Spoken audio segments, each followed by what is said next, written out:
Moraï Verabotaï, Mishpaha Yekara, chers amis, auditrices et auditeurs, abordons encore Baruch Hashem un peu l'étude de la Torah. Moi j'ai cru que ça y est, avec les Aseret Adibrot, on a clos le problème, non? Aseret Adibrot, c'est merveilleux. Une révélation massive au pied du mont Sinaï. Et on a conclu toute la Torah. Pas du tout, pas du tout, pas du tout. On va entrer dans une nouvelle paracha qui va annoncer d'énormes, beaucoup de mitzvot et qui commence par les mots Ve'ele amishpatim. Et voici les lois, Asher tessim lifnehem, que tu mettras devant eux. Et de là, on apprend que il faut enseigner les lois avec beaucoup de simplicité. Pourquoi je dis de pleine simplicité? C'est comme quelqu'un qui fait un shulchan aruch. Quand tu mets la table, tu as tout devant toi, Nachon, tout est prêt, tu manges ce que tu veux, tu laisses ce que tu veux et tout.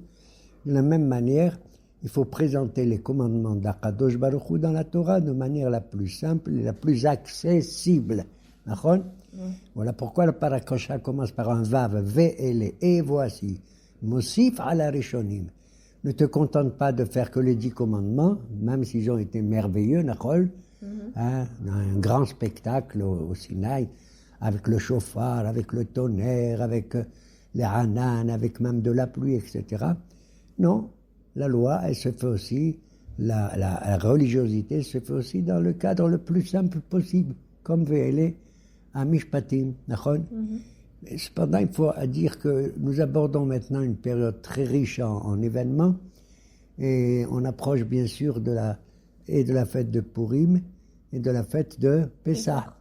Et on appelle cette période-là Shazpah, c'est-à-dire Shin c'est Shkalim, Zayin c'est Zachor et Teshra Salicha Amalek, Pe c'est Paraduma et Het c'est Rosh Chodesh. Ok? À partir du premier Adar, on demande à chacun, la Torah exige de chacun des Juifs qui a l'âge de 20 ans, et plus de 20 ans, de donner, d'offrir au Beth Amikdash Mahatzit shekel, un demi-shekel. Et à chaque année, on devrait dire exactement combien ça correspond par rapport à notre argent maintenant. Les Ashkenazim, par exemple, ils donnent 3 demi-shekels, c'est tout ce qu'ils donnent, les radars, de nos jours. Pourquoi 3?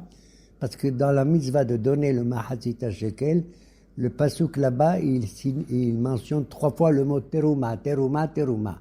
Prélèvement, prélèvement, prélèvement. Donc 3 fois un demi-shekel.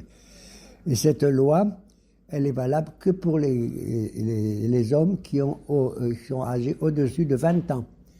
Mais de nos jours, les Hachamim, ils ont dit, ouais, mais on va donner un demi-shekel aussi pour les enfants qui ont atteint l'âge de 13 ans, puisqu'ils ont fait la bar mitzvah. Et puis d'autres, ils ont dit, ouais, mais c'est pas suffisant. On va donner aussi pour les petits-enfants qui commencent à étudier au Talmud Torah. Et d'autres, ils ont dit, oui, c'est vrai, c'est bien, mais aussi on doit donner pour les femmes, et pour les filles, et tout le monde. Donc, chacun, il donne ce que la bourse aujourd'hui, elle confirme qu'est-ce que c'est que les 9 grammes d'or qu'il y avait à l'époque, et on donne ce qu'on doit donner, le mahatzit à shekel, à partir du premier jour du mois de Hadar. Et après, la semaine d'après, on évoquera plus tard, on lira la paracha spéciale de Zachor Teshelecha Amalek, d'accord? Souviens-toi de l'ennemi le plus terrible d'Israël, c'est Amalek, étant donné qu'il est venu nous attaquer alors qu'il est loin de notre territoire et qu'on ne le connaissait même pas, Nachon. Amalek, c'est un des descendants de Esav, c'est le fils d'Eliphaz. La troisième parachia s'appelle Paraduma. On s'approche de la fête de Pessah. Et donc voilà, on va faire l'offrande de la vache rousse pour purifier ceux qui sont tmeim, impurs. Et la quatrième paracha spéciale, c'est Chodesh. On doit lire la paracha du Rosh Chodesh du mois de Nissan, d'accord? Nous approchons bien sûr très bientôt du mois de Hadar, et là nous savons que la Hevra Kadisha, c'est-à-dire c'est le comité qui s'occupe hélas, de tous les, heureusement ou hélas, de tous les morts, pour les purifier, pour les enterrer, on appelle ça la Hevra Kadisha, elle se met à jeûner le 7 Hadar. Pourquoi elle jeûne le 7 Hadar? Pour quelle raison? J'ai jamais entendu ça. Eh bien, moi, je te le dis maintenant. Le 7 Adar, la Hivra Kadisha a fait un tzom parce que c'est le jour où Moshe Rabbeinu Alav Shalom, il est mort. Moshe, il est mort le 7 Adar et il est né exactement aussi le 7 Adar. Il a vécu 120 ans jour pour jour. Maman, jour pour jour. D'ailleurs, on sait que Haman Imachimo, quand il a tiré au sort, quand est-ce qu'il veut détruire le peuple juif là-bas en Perse, il est tombé, le Goral, le sort est tombé sur le 7 Adar. Il était content. Il a dit, oh, c'est le jour où il est mort. Après, Hacham dit, on s'en fout, c'est aussi le jour où il est vécu, où il a vécu. Alors il a dit, je recommence, c'est tombé le 14 Adar. Oh, très bien. Alors on a dit, tant mieux, mais c'est fini, les Shiva et Avelou de Moshe sont terminés. Voilà pourquoi on va faire Purim le 14 Adar. D'accord? Ouais. Et donc c'est une période très riche en événements. Ouais. Ouais. Et c'est quoi Garzev Imkeves qu'on dit que... Oui, la Torah, elle dit, regarde, dans les temps futurs, quand le Mashiach il viendra, d'ailleurs le Mashiach, il ne faut pas l'appeler Mashiach, il faut l'appeler Melech HaMashiach. Il a un rôle monarchique. C'est-à-dire c'est le chef de la communauté du peuple juif. Il n'a pas une mission, comme certains disent, n'importe quoi, que le Mashiach va faire des miracles, comme ci, comme ça. On n'a pas besoin de miracles. On veut qu'il dirige le peuple juif à travers les lois de la Torah. Et le but du Mashiach, il a 3 fonctions, tout simplement. Comme dit le Rambam, Maïmonide, il doit faire le kibbutz galiyot, c'est-à-dire inciter les Juifs qui vivent en dehors d'Israël à monter en Eretz Israël. Voilà, c'est son premier devoir. Son deuxième devoir, c'est de faire la guerre contre Amalek, les Amalécites, ok? Et la troisième mission, il doit construire le Bet HaMikdash. Voilà ce qu'il dit. Et Rambam aussi, là-bas, dit, à l'époque du Mashiach, il y a une phrase célèbre qu'on dit, Gar Ze'ev Im Keves. Le loup, il va vivre avec l'agneau. Et le lion avec le guédi. Le lion avec le chevreau. Alors certains disent, waouh, ça veut dire que la sauvagerie, la méchanceté des animaux va disparaître. Ouais. On n'aura pas peur ni du loup ni du lion. C'est ce que disent certains. Et encore Rambam, que j'adore, parce que c'est un rationaliste, il dit pas du tout. Le mode de vie des animaux restera le même. Un lion restera un lion et un chien restera un chien. Galze'evim keves. Alors pourquoi Rambam il dit que ça veut dire? Ça veut dire que les nations du monde vivront en paix. S'il y a des nations qui ressemblent à des chiens et à des loups, tu as compris? Ceux-là, ils vont vivre avec le keves, ils vont vivre en paix, avec le shalom. Comme il a dit à Olam Hazeh, Omed ala din ala emet ve'al ha-shalom. Ce qui compte, c'est la paix entre toutes les nations. Ouais. C'est-à-dire, ça me rappelle une histoire un peu affreuse quand même. C'est que nos hachamim, ils ont dit, un jour il y a un rabbin du Talmud, qui a rencontré un homme très très beau, très bien, très sympathique comme ça, bien habillé, il avait l'air vraiment d'un homme important. Il s'approche de lui, ce rabbin, une vraie histoire. Et il lui dit, oh, cher ami, excusez-moi, j'aimerais vous inviter chez moi à manger. L'homme est étonné, il dit, ah bon, oui, ok, avec plaisir. Il va chez lui pour manger, il mange. Après avoir mangé, le rabbin pose à cet homme inconnu, il lui dit, est-ce que vous connaissez telle phrase de la Torah dans Bereshit? L'homme lui dit, ah ben je ne connais pas. Ah bon? Est-ce que vous connaissez telle Mishnah dans Pirkei Avot, à Olam Hamed? Pirkei Avot, je ne sais pas ce que ça veut dire. Ah bon, vous ne savez pas? Quoi, vous ne savez pas lire Eshet Chayil et je ne sais pas quoi? Non, je ne sais pas. Quoi, à la Megillah, tu ne sais pas? Non, je ne sais pas. Qu'est-ce qu'il fait ce rabbin? Quand il a vu toutes ces réponses, il ne sait pas. Il va, il se lève et dit, monsieur, je vais vous dire une chose.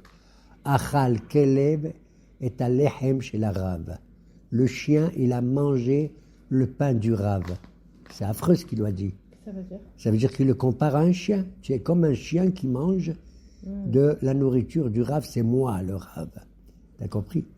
Alors cet homme, il se lève, lui dit, je vous remercie de m'avoir donné à manger, monsieur. Mais je tiens à vous dire que moi, dans ma vie, lorsque j'ai vu deux juifs se disputer, je faisais la paix entre eux deux, j'étais pas en colère. D'autre part, je tiens à vous dire, il y a une seule phrase que j'ai appris des enfants, qui est Torah tziva lanu Moshe, Kehilat Yaakov, Morasha Kehilat Yaakov. Moïse nous a enseigné une Torah qui appartient à l'assemblée de Jacob. Mais avec toi, Torah tziva lanu Moshe, Kehilat Hazir. Il ne lui a pas dit ça, mais enfin c'est moi qui le dis. Hein?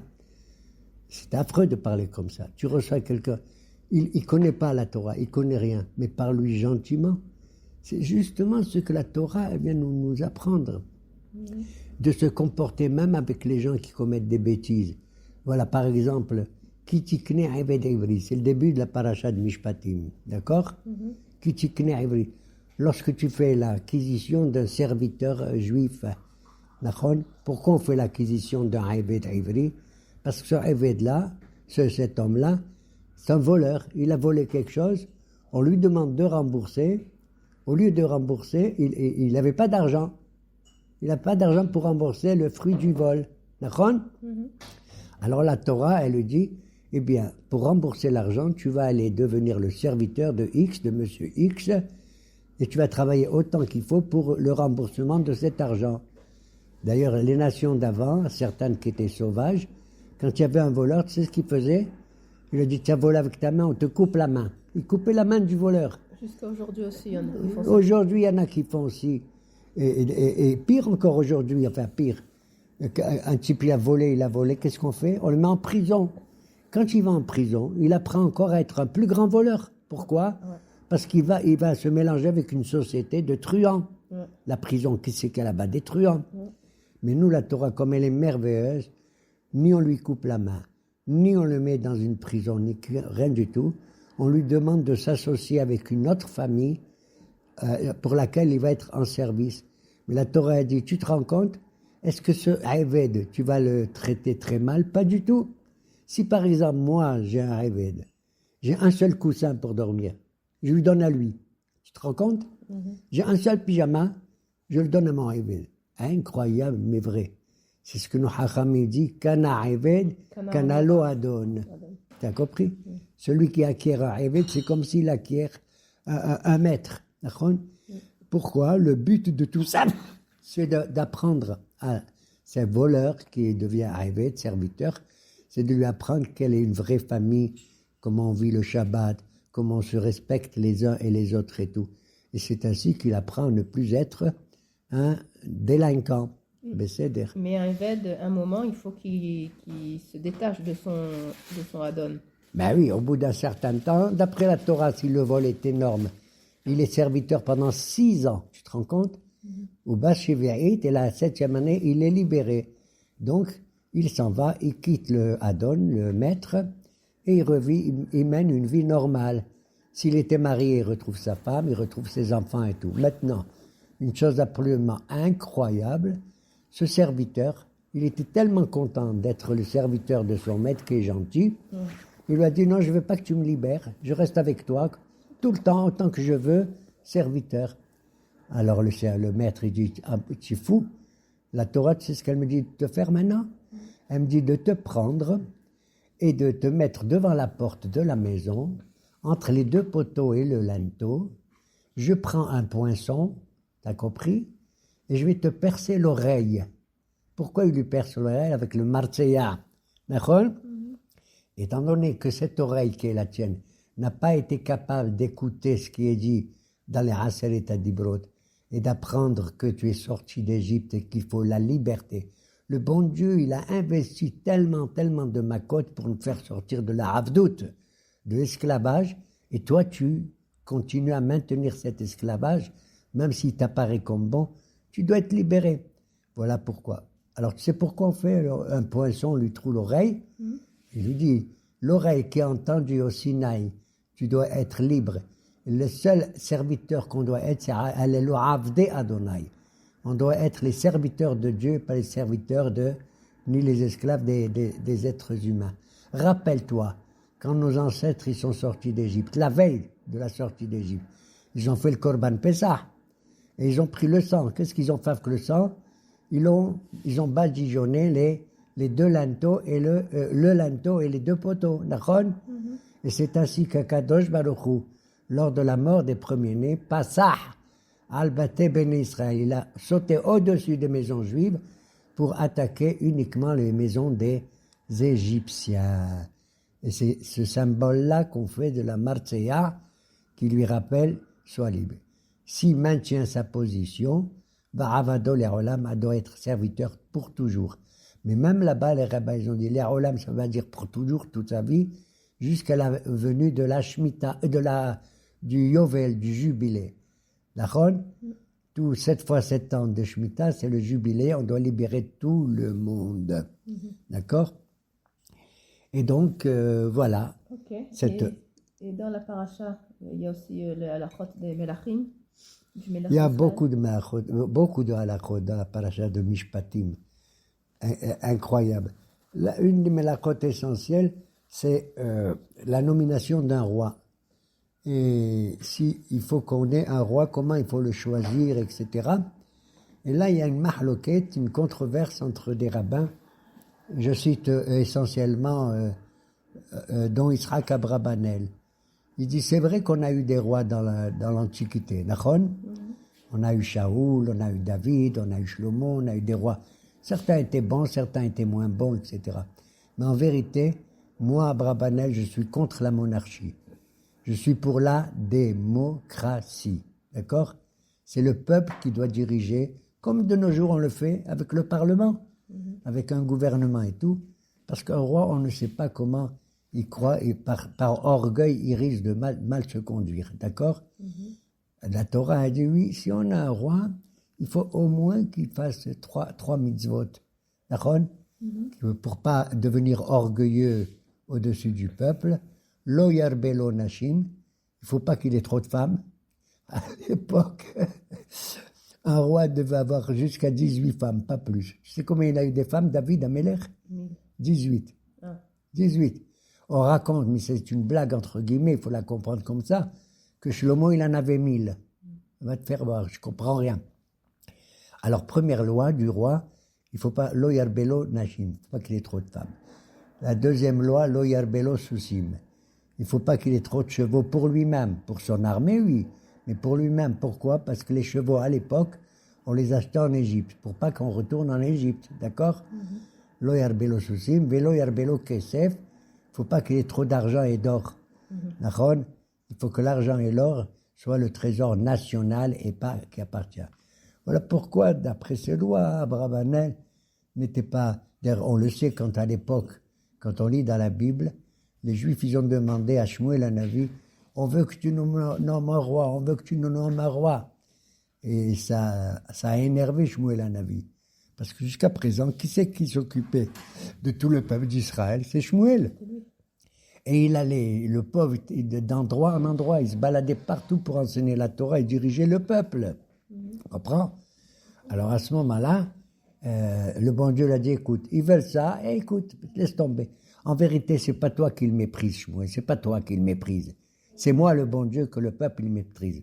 Donc tu vois que la volonté de vouloir un roi, c'est comme Barminan mépriser le bon Dieu lui-même.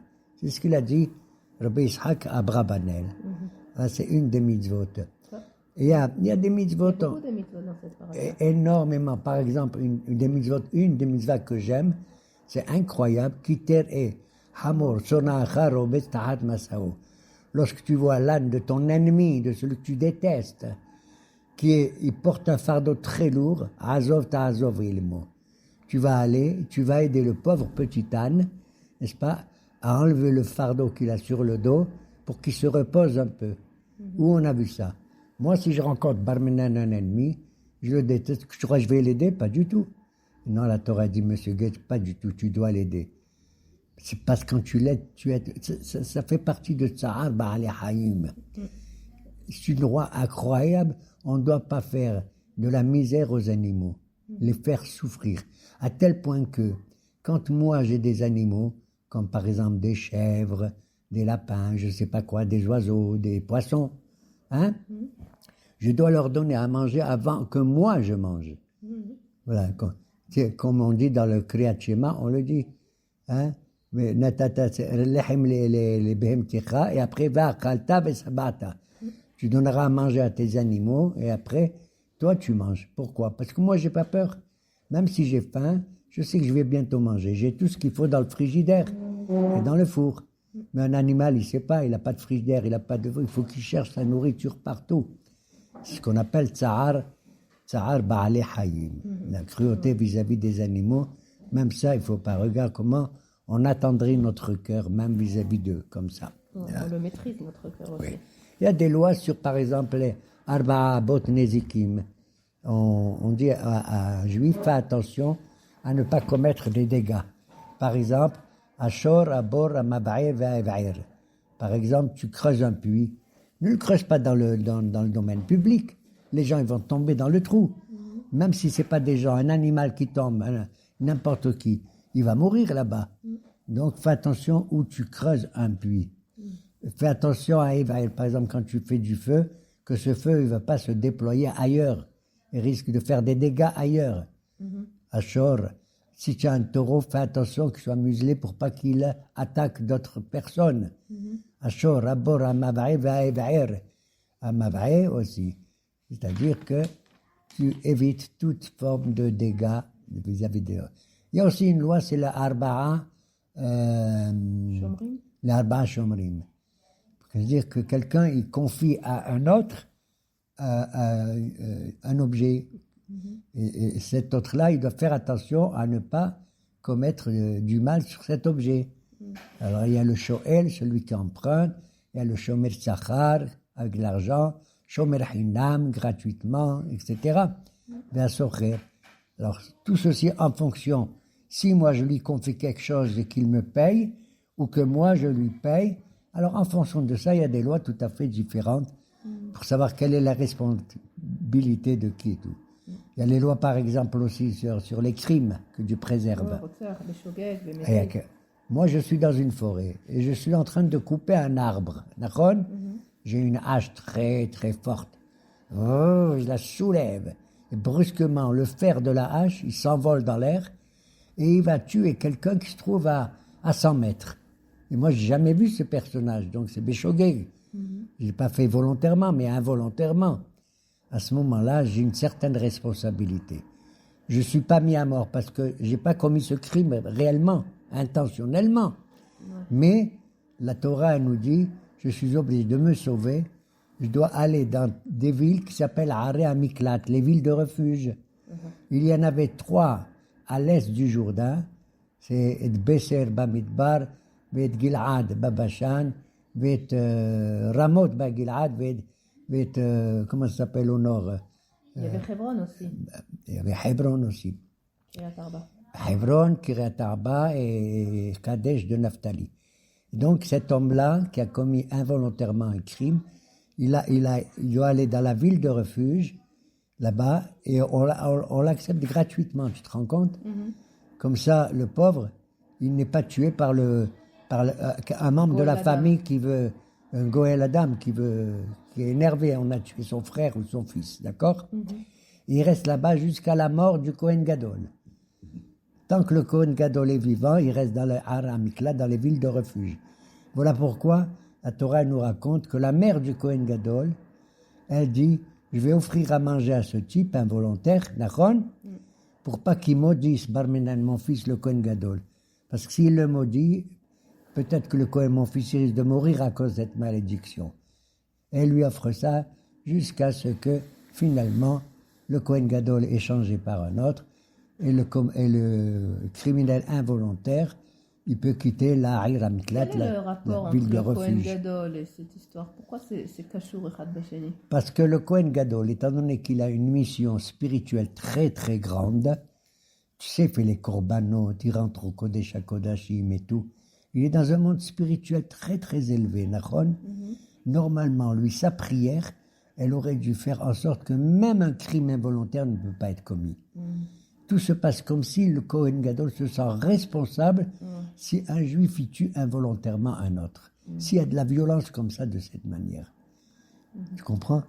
Donc il doit penser à tout le peuple juif et à ce qu'on soit tous des êtres normaux. Il y a aussi Midvar Sheker Tirchak. Bien sûr, il faut s'éloigner du mensonge. Il n'y a pas écrit que tu ne dois pas mentir, même d'une petite parole de mensonge, petite, tu dois t'éloigner, s'éloigner du mensonge, d'accord? Et des fois, ça nous arrive que je vais te donner un exemple. C'est un mensonge gentil, mais un mensonge, on n'a pas le droit de faire. On raconte l'histoire d'un jour, un rabbin, Rabbi Abba, il avait une femme, et cette femme était très très mauvaise avec lui, elle n'est pas sympathique. Quand elle lui dit, tu veux manger quelque chose? Il lui dit, oui, fais-moi des lentilles. Au lieu de faire des lentilles, qu'est-ce qu'elle lui fait? Elle lui fait des fèves.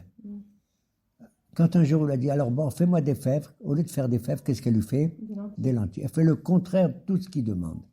Un beau jour, le fils de Abba s'appelle Rabbi Hiya. Rabbi Hiya, son père lui dit, demande à ta mère, elle me fait à manger. Dis-lui qu'elle me fait des lentilles. Alors le fils, il a dit, si papa, il dit des lentilles, je vais dire à maman. Il a dit, papa, tu fais des fèves. Comme ça, elle fait des lentilles.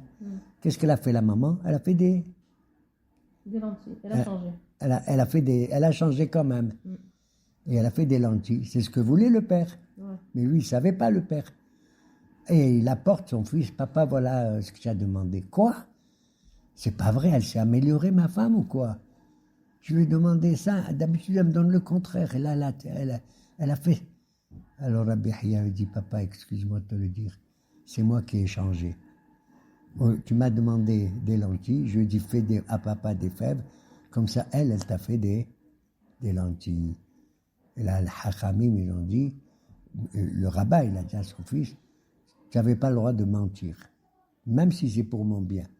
C'est là que c'est écrit dans la Torah, Midebar Sheker Tirhak. Il n'y a qu'à dire les choses normalement. Et c'est ma femme, elle-même, elle doit s'améliorer, et pas grâce à toi, de manière insensible. Elle ne sait même pas ce qu'elle a fait, la femme. Donc elle ne s'est pas améliorée du tout. Donc on voit effectivement que cette paracha de Mishpatim s'ajoute aux 10 commandements à cause de Vele. Et voici, Ve'ele Mishpatim Asher Tassim Lifnehem. Baruch Adonai Le'olam. Amen ve'amen.